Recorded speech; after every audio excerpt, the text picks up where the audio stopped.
Hey, John Festmeyer here. You may recognize me from Couch Zombies if you've subscribed to both our channels. But anyway, of course, here I'm going to talk about my thesis, Bodacious Creed. And I haven't done too many videos for this, but I've been keeping a really long blog for it. It's at jf-mastersthesis.blogspot.com, and I'll put a link down there in the description. Let's see. So I'm on the modeling phase of it now. Made a few changes to the thesis since my last video, which are that I am going to be modeling Bodacious Creed himself, the undead gunslinger character, Annalynn Boyd, the Madam/Inventor character, Coconino the coyote, and that's really it. They're going to be the models, and then another big part of the project is going to be posing and sculpting them into poses, and really making them movie quality looking, and having these action shots and getting that all together on my demo reel. So yeah, I started working on the models, so I'm going to show off a little bit of that in this video, maybe some of the final concept art that was done, and I hope you enjoy it. I think I'm starting off showing you guys the best one here, or the most fun. This is Annalynn, the gorgeous female character, and this is what I want to kind of show you here. There are two meshes here. One is the mesh, the base, what's called the base mesh, and that's this one, which has very simple, or relatively simple geometry. It's about as low polygon as I can get, and to be able to get real detail in there for her.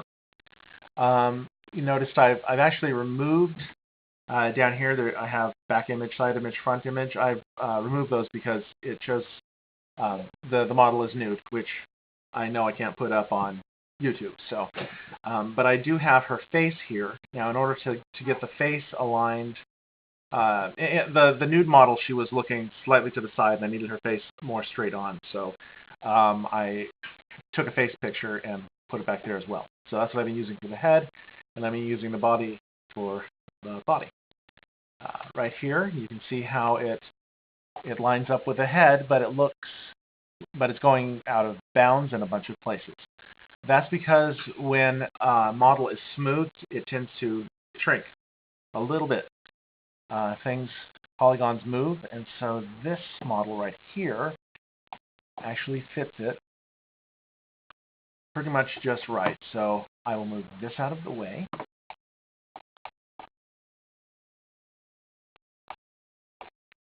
Move this back into place. There we go. And you can see how when it's smooth, it will line up much better with her face. It does so on the side too. I have the side image out of sync a little bit because I had to shift it slightly for the face and body, and that has to do with perspective distortion on the camera and whatnot. There are these little things you need to account for as a modeler. So yeah, so that's how Annalynn's looking, and I'm very happy with how she's coming along. She's looking very close to the actual model I chose for her, which is what I want. I'm basically building a digital double here. Now, in movies often now, digital doubles are CGI characters that are used in place of human characters in certain situations, mostly for stunts and things like that.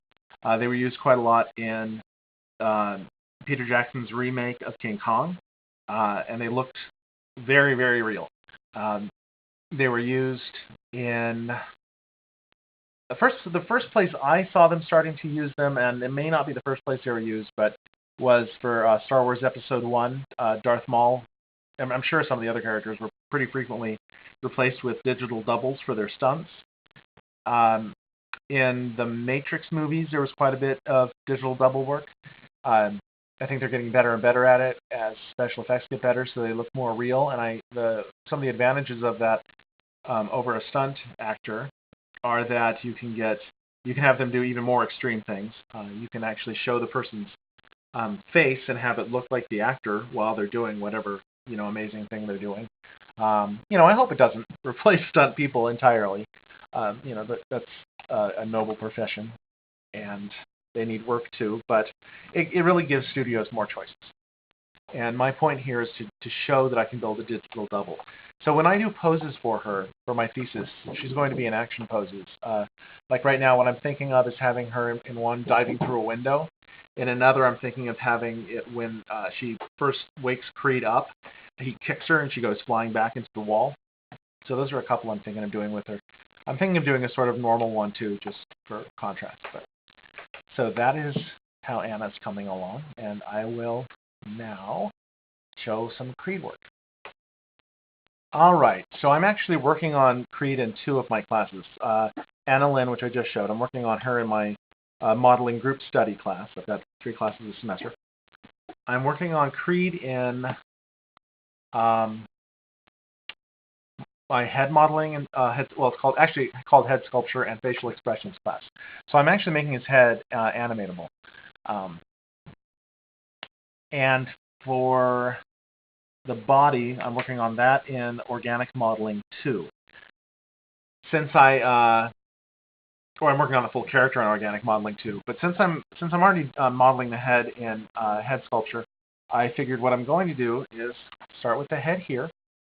And as you can see, it's shaping up to look like the man I chose from 3D.sk. But it's at a early phase still. I'm going to put in the ears soon, and I've got more. So I've definitely more to do. And since this is Bodacious Creed, he's dead. The character is undead and raised from the dead with steampunk technology. So what I'm going to end up doing is I'm basing him on this man. That's what he looked like when he was alive, and then I'll be zombifying him.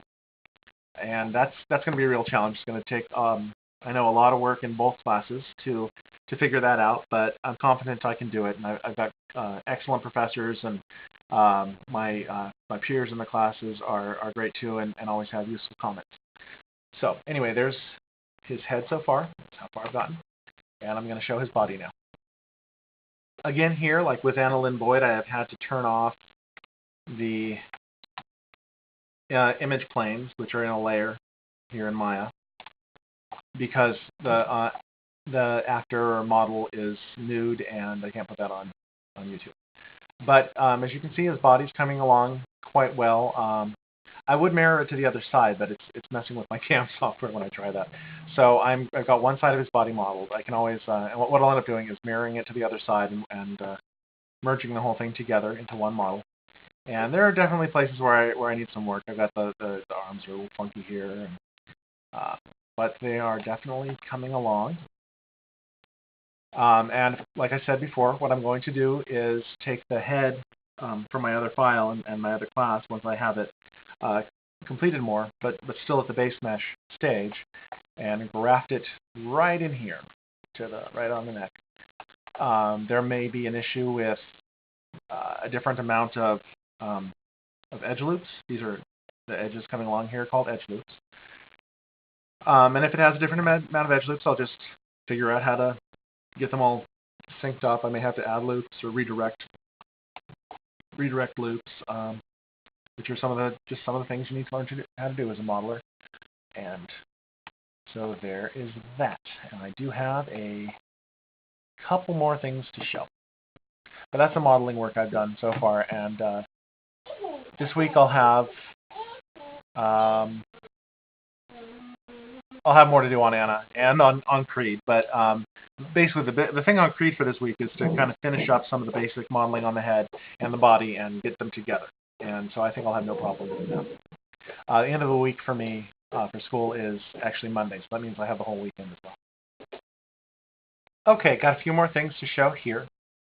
Here's one of Josh Stewart's concept drawings of Annalynn, and here is the actress / model I picked.